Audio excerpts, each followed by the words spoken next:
Thank you, Lainey, Cortland, Jonathan, Matt, and Julie. Thank you for singing that song for me. I specifically requested that song for today because that's the song that I pull out and I listen to over and over and over and over again when I want to remember who I am. I think Spirit is forever saying that to us. I want to teach you to say, I know how to love my spirit. And how amazing it is on Father's Day to think about that and hear Rashad's beautiful poem and a mentor like that. I didn't have that growing up. I also found my mentor, father figure, when I was in my 20s, and what an extraordinary gift it is to say, I want to teach you. I want to teach you to love your spirit. Because you know who you are. Because I know who you are. And it's always a little difficult on Mother's Day and Father's Day because sometimes we celebrate mentors and parents that were very, very, very much there for us, and others didn't have that. Or others didn't get to really be that for someone. And yet, Spirit is present with us in that way, and it has the opportunity to teach us how to be that for ourselves. And so as we close Rising Strong and moving from our family from fantasy to freedom, right? The fantasy is maybe we thought we had it but didn't, or we have to grieve the fact that we didn't have it, or we didn't get to be that. And today the revolution is that we get to do that for ourselves. In psychology, it's called reparenting. Here, I think it's called becoming conscious, waking up, and knowing the truth of who we are, and seeing that for ourselves and within ourselves. This is the revolution. So the Rising Strong process we've been talking about, we talked about the reckoning. The reckoning is how we walk into our story. And the rumble is where we own it. Now the revolution, as we move into this place, the revolution is when we write a new story and we begin to act from that new story, as opposed to from the old ones that we've been telling ourselves. This is the revolution. And how we write this new story and begin to act out this new story is the first thing, is we have to change the story that we're telling. Richard Bach, in Illusions, The Adventures of the Reluctant Messiah, The Adventures of a Reluctant Messiah, he says you're always free to change your mind and choose a different future or a different past. We talk a lot about changing our future, creating it. But I also believe that it's true. I believe that what Richard Bach said is true. We can, in fact, change our past. So, because it's appropriate on Father's Day, talk about my dad. And my dad, well, you've heard me talk about him. I spent years as a child hating him. I spent other years estranged from him. And quite frankly, he was my primary story. Well, because of my dad, and because of my home life, the way that was, he was my primary story. I'm guessing we all have someone who is our primary story. And as Karen talked about last week, right, when we rumble with the story, we're willing to see it differently. My spiritual growth, I remember early on in my work, and then not so early on, and then 10 years into my work with spiritual living with the science of mind, doing this work. Wow. My dad He's the incarnation of spirit too. I wasn't sure I really wanted to admit that. I wasn't sure that I believed it when I first started saying it. But again, began entertaining the notion that that was true. That actually, in fact, that he too was spirit. And as that began to sift down into my heart, when I began to actually really entertain that that was possible, do you see, I was able to do the second thing that Karen talked about last week. And that was, I began to be able to see, wow, he really was doing the best he could. All those things that he had done, that was in fact the best that he could do. And you see, when I could see that this was the best that he could do, that it changed everything. It changed everything in me, and it changed everything in our relationship, because I didn't need him to be different than he was. I didn't need him to be any different. I could see that he was a child of God, and I could see that he was, in fact, doing the best he could. The real voyage of discovery consists not in seeing new landscapes, but in having new eyes. New eyes to see with. A new perspective. A new perception about what's going on. So in our book, Rising Strong, Brene Brown, she tells a story, and she talks about, I love this story, it's in the chapter called Composting Failure. And I was reminded of that chapter when Rashad talked about taking all of that stuff and using it to grow, to be fertilizer for our growth. And she gives the example when she first was writing her very first book, and she kept getting rejection letters. And she went to a seminar, How to Get Your Book Published, and they had editors there that you could pitch to. And so she sat down, everybody got like 10 minutes or whatever it was, to give their pitch, and she talked to this guy about her very first book, Women, and she wanted to call it, she had some funny, sexy title, I can't remember now what it is, and it was really quite funny, and told her, and it was all about women and shame. And the guy was listening, and he was like, wow, that's pretty good. Wow, do you have something? Do you have like a perspective? Do you have something? Oh, well, of course, she was all prepared. She had that, she whipped that little thing out, and he read it, and he was pretty interested. And then he said, you gotta, the title just doesn't work, and you gotta cut out all these stories about. She had this story about advertising where a man and a woman were thrown up against a refrigerator and, sexy, making love, just about with their clothes on, and then they were feeding each other spoonfuls of rice. And she was using this as a story, and he was like, no, you got to get rid of all those stories. Nietzsche said, you have to take, and he quoted Nietzsche, you have to take yourself seriously and say what you mean and blah, blah, blah, blah, blah. So she took that in. She went home. She cut out all the humorous parts. She called it Women in Shame. She cut out all the funny stories. And she spent another, I don't know how many years trying to get it published. Everybody rejected it.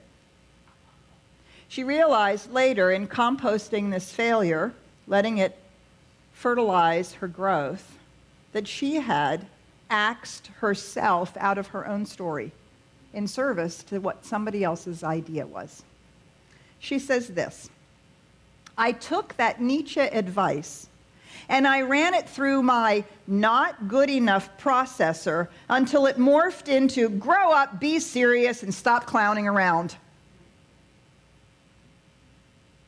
How many of us do that? We take an event that happens, something that somebody says, we've put it through our shame filter, and we come up with a thought or an action that outpictures that perceived understanding. Well, she couldn't get anybody to publish this book. She couldn't find anybody to do it. So she decided to publish it on her own. And she did that. And she couldn't sell the books. They weren't going anywhere. One day, and during this time, she actually became an academic. She got a job at a college, at a university. And one day, she was walking down the hallway, and a professor stopped her and said, "Wow, I've been reading your book. I think I might put it in my syllabus." She was all excited. "Oh my God, maybe this will help the sale." "Who's your publisher?" he asked. "Oh, well, it's self-published." She sort of mumbled under her breath. And he said, "Oh, well, I can't use a vanity-published book in any of my serious curriculum." She took this statement. She says, "I ran the vanity publishing comment through the same gremlin processor, the not good enough processor, and redefined a proper and sophisticated author as one who distanced herself from the unsavory ordeal of promoting and selling her own book. It should sell itself." Do you see? And she stopped promoting that book. And once again, she realized that she cut herself out of her own process.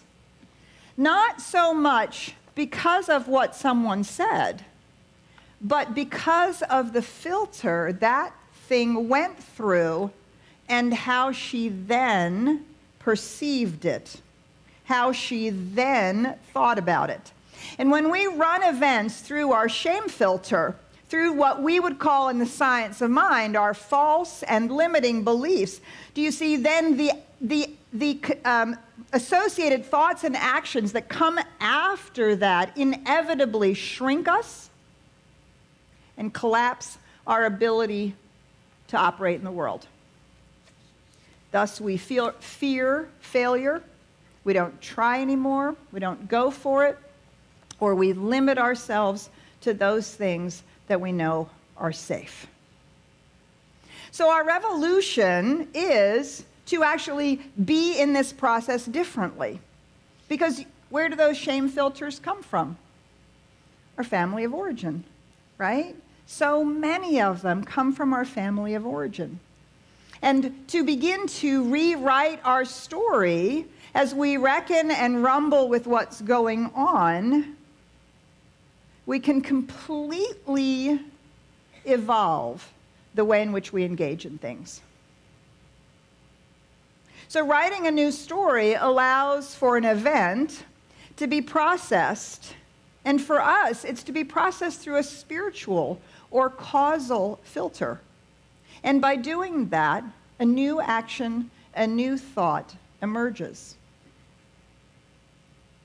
Now, do you see, when I really understood that my dad had done his best, that he was loving us in the only way that he knew how, and I began to be curious, and I asked for stories about his experience of the war, his experience of being drafted into the army, the Nazi army. I asked him questions about my grandmother and his experience at home and her experience. Do you see, I became curious and I began to understand more about who he was and why he drank and why he behaved the way that he behaved. Do you see, once I did that, and now he would behave poorly or speak in a way that seemed very, very, very hurtful to me, I ran those events through a new filter. My filter was, he's a child of God, and he really is doing the best he can. Now notice that that's not an arrogant statement. Oh, well, he's doing the best he can, you know. Right? It's not a condescending, arrogant statement. It is a deep and profound place of love, a recognition. I see who you are. What happened as I began to experience these events through this new filter is that once again, everything about my relationship with my dad changed. I have to have my notes because I still forget these things sometimes. My dad taught me enormous courage. He immigrated to the United States. He brought his wife and a 6-month-old baby, my sister, to the United States to start a brand new life. Everything that I know about business and managing people and how to try to make a work environment work well for them, I actually learned from my dad. How to not get in their business, let them do their job. Give them as much time off as they need, because people work hard. See what they really do. These are all things I learned from my dad. I realized that I learned my love of nature from my father. We were constantly going out, traveling, and it was always about going out and seeing the flowers and the birds and learning about the animals. My father made us watch every single Jacques Cousteau special. Every one of them. Every Wild Kingdom, all of those. Yes, that's right. My love of nature and my love of outdoors was so nurtured by my father. Actually, he so loved that about me that he was the one who boosted me up into the large tree that was significantly taller than our 3-story house and encouraged me to climb to the top so that I could experience what it was like to be a bird. Of course, my mother was not so happy about that. My father really had a capacity to wonder. I can see it like it was yesterday. You know, a solar eclipse is coming up here not too long, and this most recent solar eclipse, I was a child, and I remember him dragging us all out to the backyard, putting out the pail of water. Don't look up, don't look up, don't look up. And we got to see the solar eclipse in the pail of water with my dad giving the chemistry and the science and everything. He was narrating what was happening as we were looking in the pail of water. I remember that like it was yesterday. And if I have any sense of telling stories, I have a friend who says Petra has a story about everything. If I have any sense for telling a story, it's because my dad is the best storyteller I've ever met. Do you see, by being able to take the event and running it through a new filter, I was able to rewrite my family of origin story without my dad as the villain. And because he didn't have to be the villain in the story anymore, I got to see the gifts that he gave me.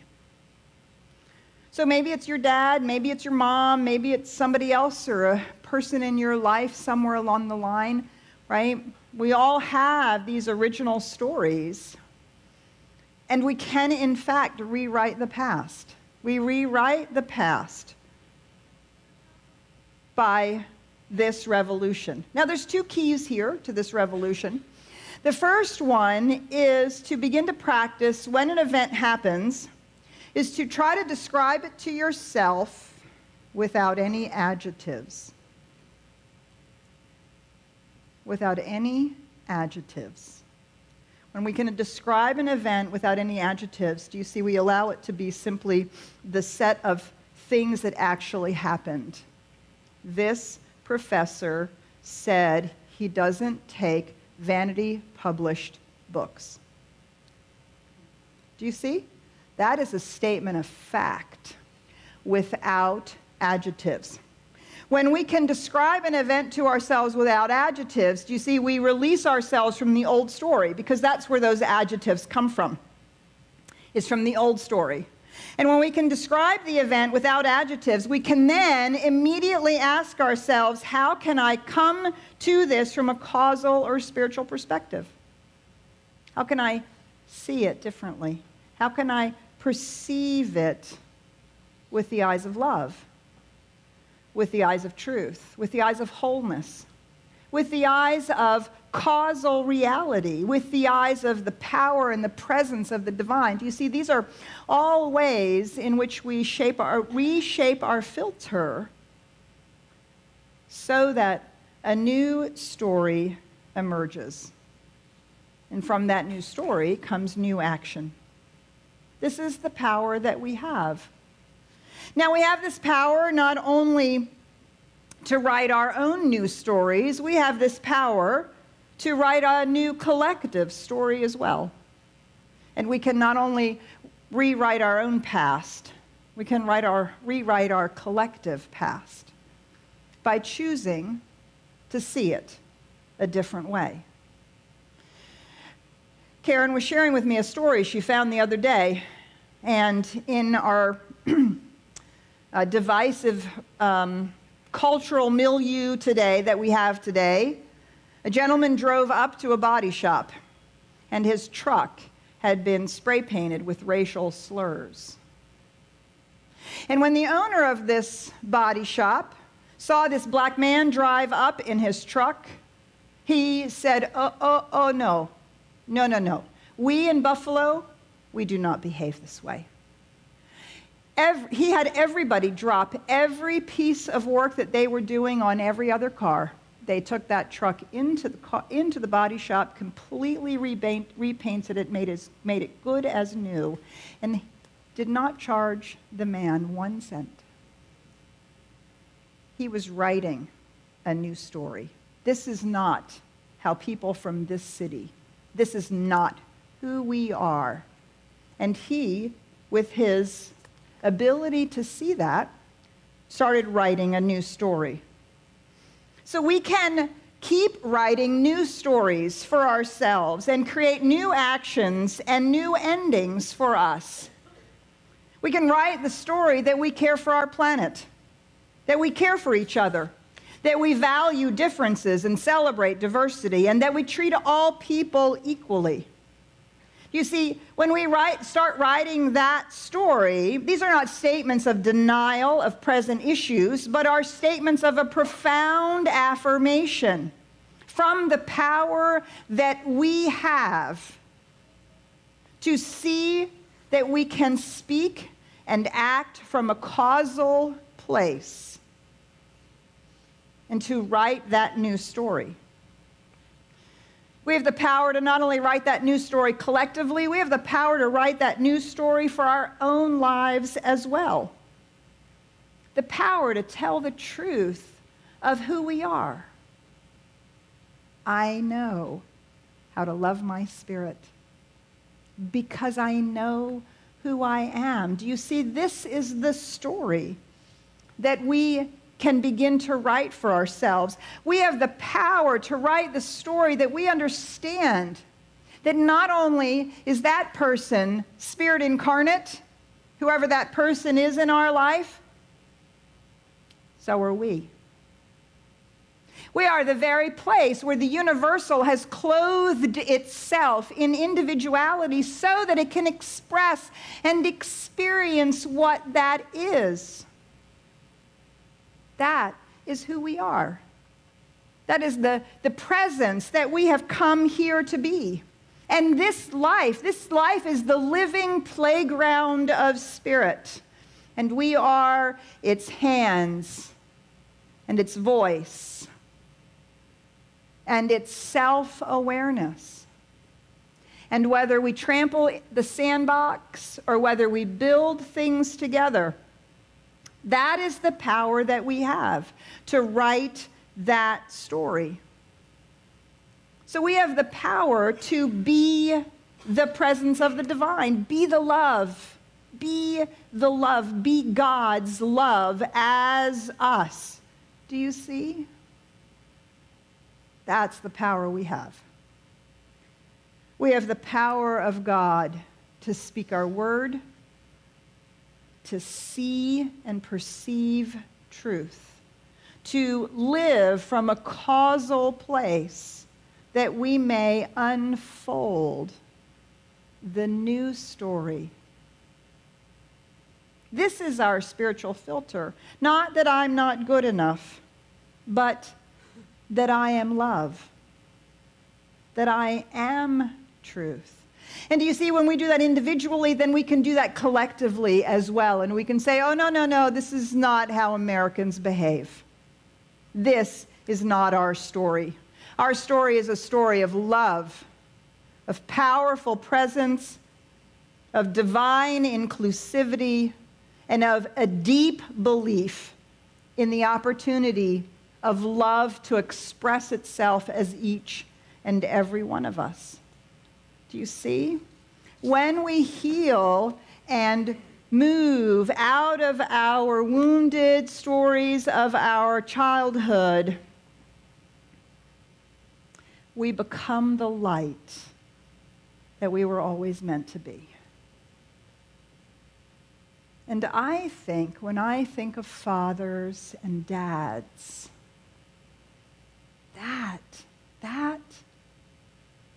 that stand-up man that Rashad wrote about, that spoke about, that is who we get to be in our new story. Let us pray. I just invite you to turn within.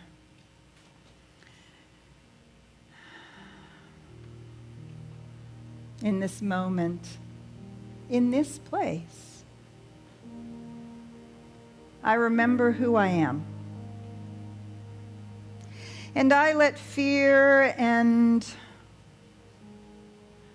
I let anything that stands in the way of that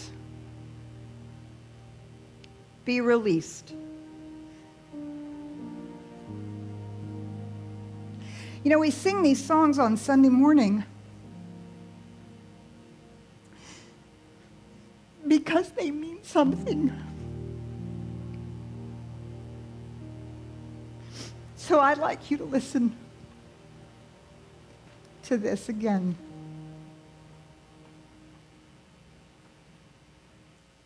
In this moment,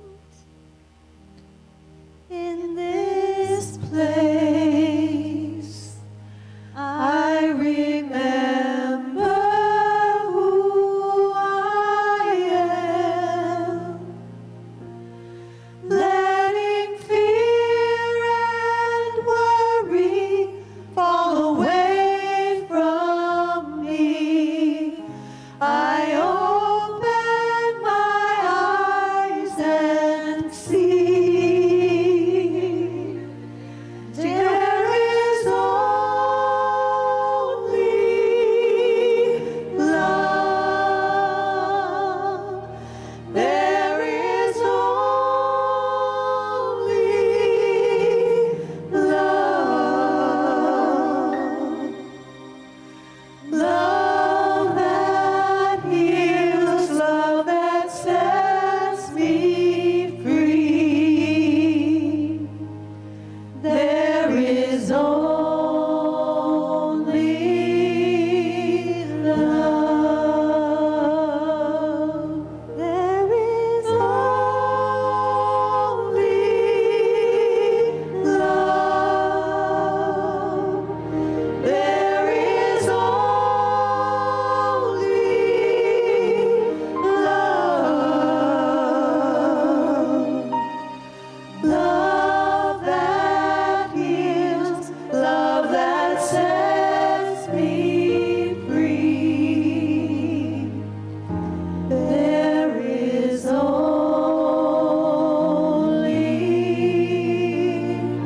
love. And so this morning, this is our affirmation, this is our declaration, this is our revolution.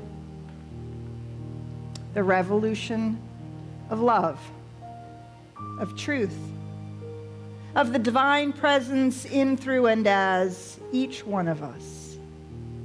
And we know this revolution spreads like a light, like a beacon, healing, blessing, and lifting. How grateful we are to be in this together. We affirm it, we declare it, we accept it to be so, and we say together, and so it is.